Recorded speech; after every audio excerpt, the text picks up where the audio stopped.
medyo maputi ang pagluluto ng kalyos at kailangan tama ang ingredients. Narito si Chef Angie Ramos. Hi, Angie! Nice to see you again. Merry Christmas! O siya, magluto tayo ng kalyos. Anong gagawin natin? Sa mainit na kawali, tayo mag-iisa. Okay. So, bawang at saka sibuyas, tapos may kamatis din. O siya, habang nag-iisa ka, Angie, napaka-importante po na malinis ang tuwalya o ox stripe na tinatawag ng baka na main ingredient ng ating kalyos. Ano pong ginagamit mo? Imported o yung local? Local. Native food tawag. Oo, kasi alam niyo, yung imported, pagka nabili niyo kay Buti-Buti, walang lasa, matabang siya. Oo, ito, ang problema naman ng native, yung pabilis. Paano malilig? Oo, alam naman po natin kung ano binabahay ng tuwalya sa tiyan ng baka.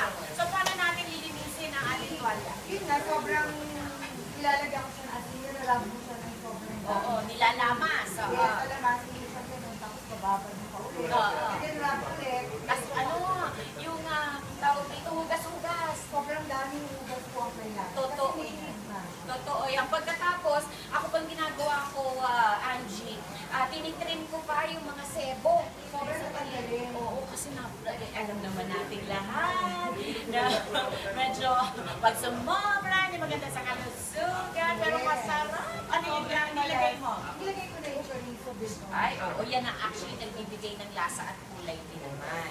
Tapos niyan, Nilagay na natin siya. ang nalinis ng tuwalya.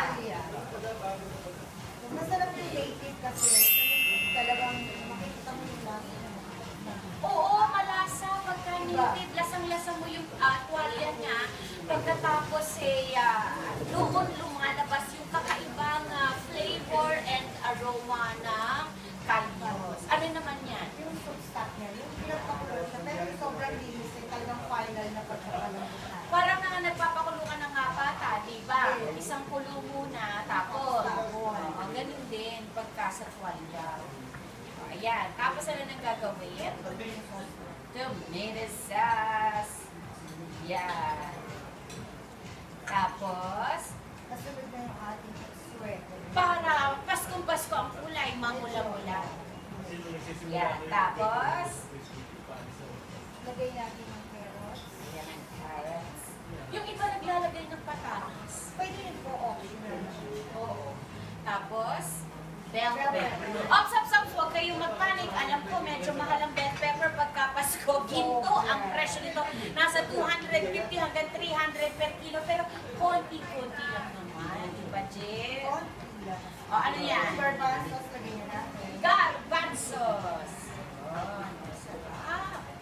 Tapos, pagka nailagay ng lahat, Simmer lang natin siya ng 5 minuto. Medyo na natin. And then, timpla na natin yung salt and pepper. ayun. Ayan na. Tapos na. Yes. Okay, eto na nga po ang finished product ng kalyos ni Angie. Sarap! Naku, alam niyo, paborito yan ng tatay ko nung siya'y nabubuhay pa. Maraming salamat sa iyo, Angie. Thank you. Ay, kamustahin po natin ang pagkain ng ating